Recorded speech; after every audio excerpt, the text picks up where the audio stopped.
House Majority Leader and Ilocos Norte 1st District Representative Sandro Marcos appeared before the Independent Commission for Infrastructure or ICI to shed light and help with the Commission's continuing probe on anomalous flood control projects. Andito ako to lend anything that I know that will aid the ICI in their investigation. As I said, wala po akong tinatago, so I am happy to assist them in any way, shape, or form.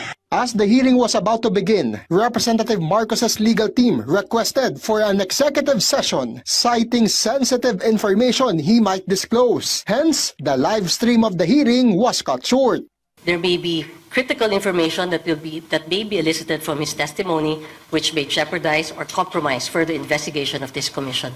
We grant your request, so we will adjourn the session and go into executive session.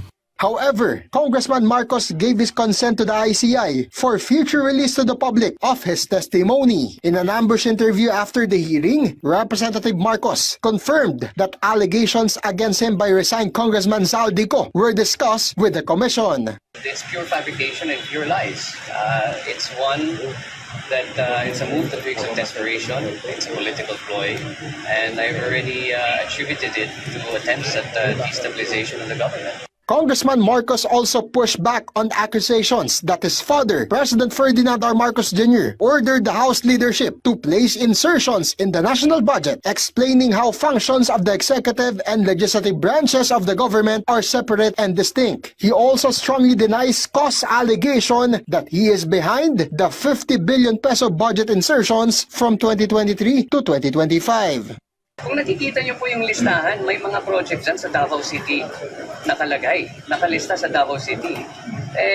Alam naman natin sino nakatira doon, ba't pa ako maglalagay ng projects doon? The ICI has no definite date yet when it will share to the public the information in Representative Marcos's testimony. Harley Valbena from the National TV Network for a new and better Philippines.